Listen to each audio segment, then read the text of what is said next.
everyone, we are from Group 7, Subject Civics, CST Gentiaras.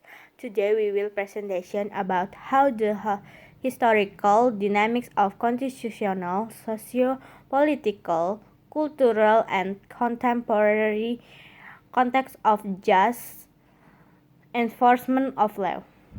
Let me introduce myself first. My name is Fani Sumedi Rabianto.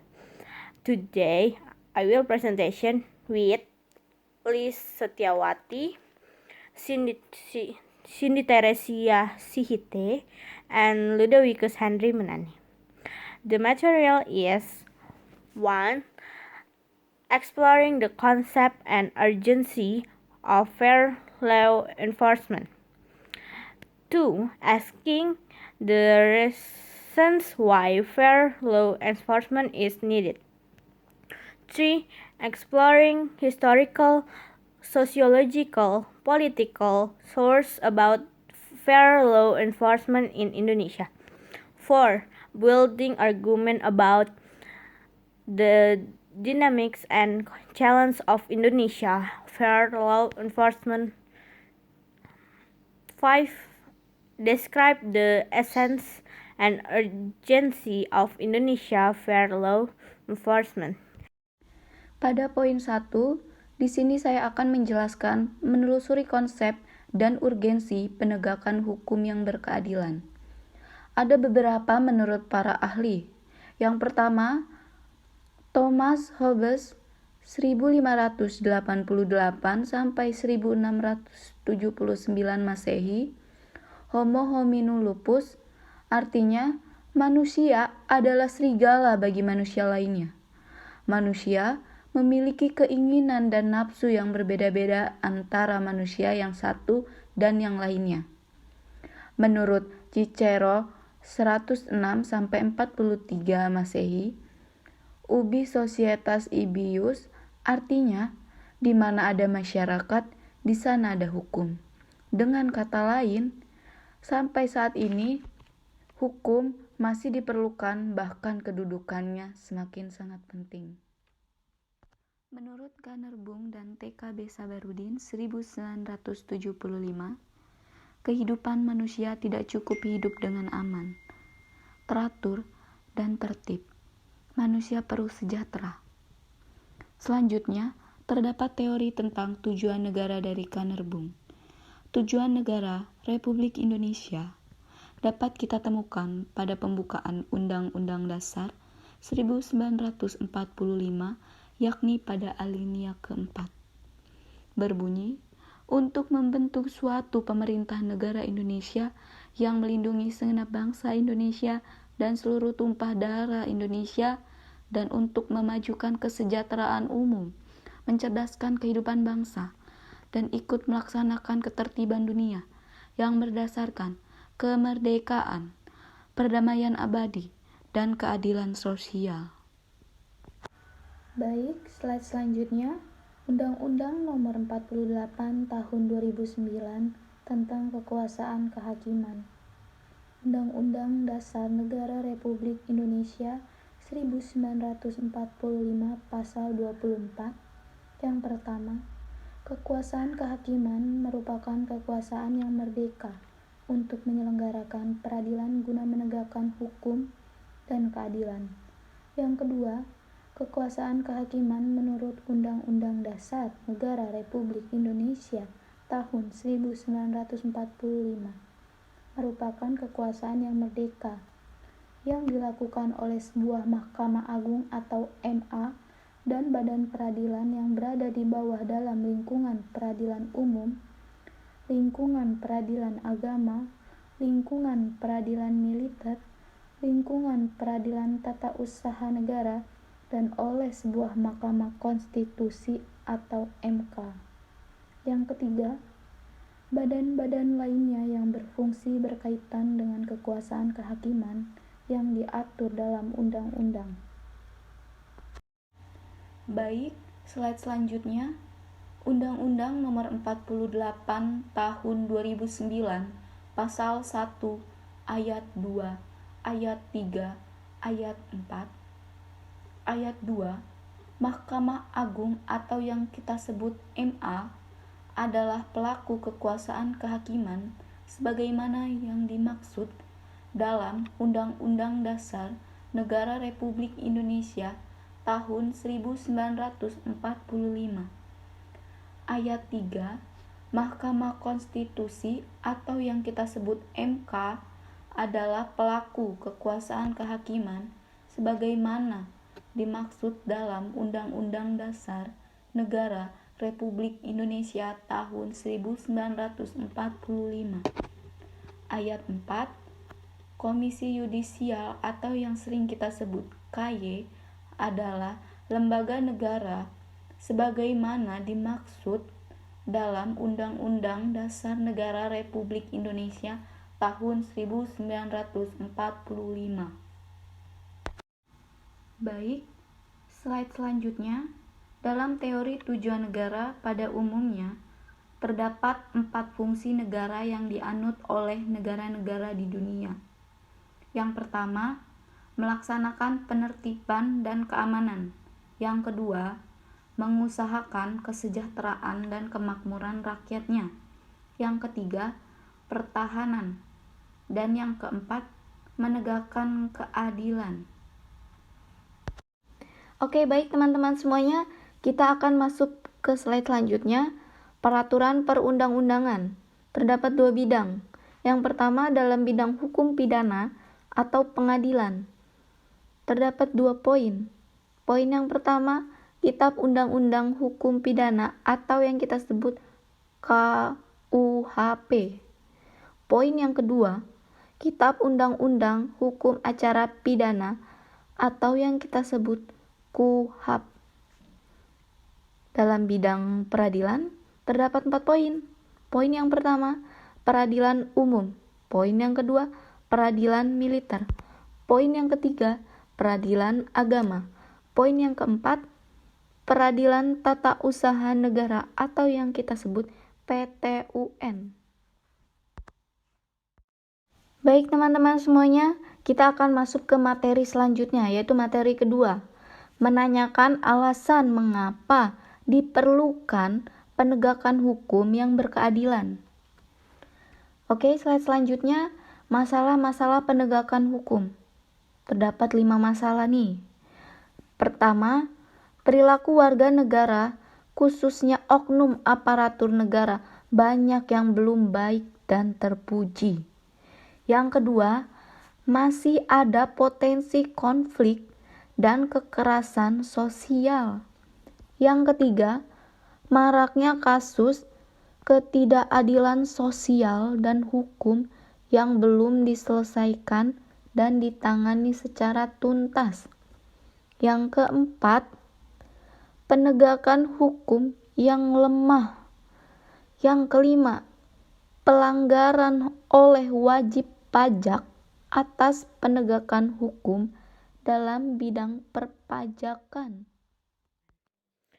Nah, poin yang ketiga ada menggali sumber historis, sosiologi, politis tentang penegakan hukum yang berkeadilan di Indonesia. Nah, di sini ada 2 pembagian besar hukum. Ada hukum private dan hukum publik. Hukum private ialah hukum yang mengatur hubungan antara manusia yang menyangkut kepentingan pribadi. Kalau hukum publik itu hukum yang mengatur hubungan antara negara dengan organ negara atau hubungan negara dengan perseorangan yang menyangkut kepentingan umum. Nah, tuntutan yang ada dalam hukum. Ada hukum material dan hukum formal.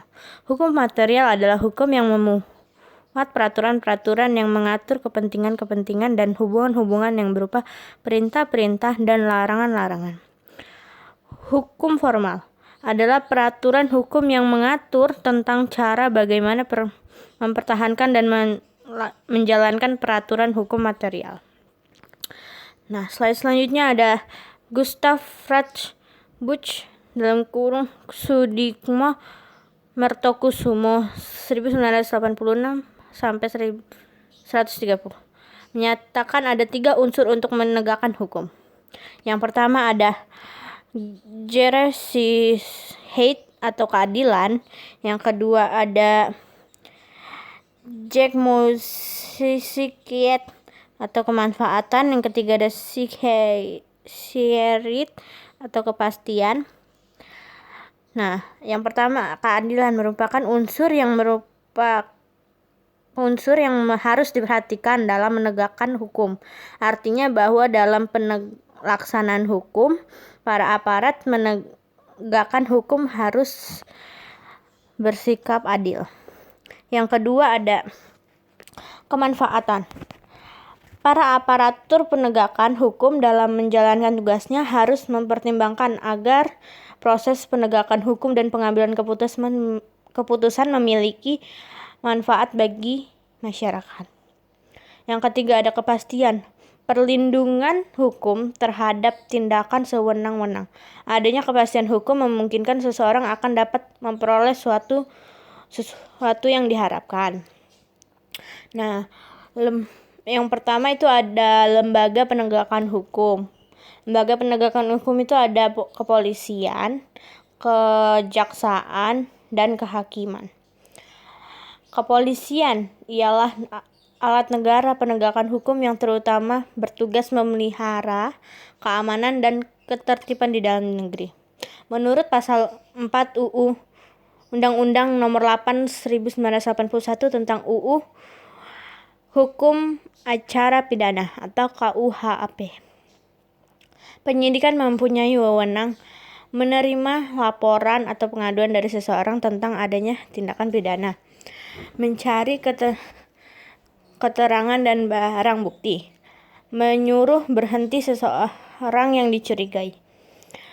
Alasan perintah penyelidik dalam melakukan tindakan itu penangkapan, penggeledahan, penyita surat atau pemeriksa, mengambil sidik jari, memotret seseorang.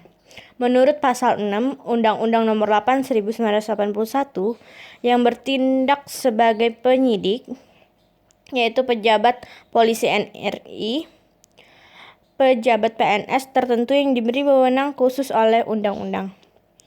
Penyidik karena kewajiban yang mempunyai wewenang menerima laporan dan pengaduan dari seseorang tentang adanya tindak pidana, melakukan tindakan pertama pada saat di tempat kejadian, mengadakan pemberhentian penyidikan. Yang kedua yaitu ada kejaksaan. Dalam Undang-Undang Nomor 16 2004 tentang Kejaksaan RI pasal 1, jaksa adalah pejabat fungsional yang diberikan wewenang oleh undang-undang untuk bertindak sebagai penuntut umum dan pelaksanaan putusan pengadilan yang telah memperoleh kekuatan hukum tetap serta wewenang lain berdasarkan undang-undang.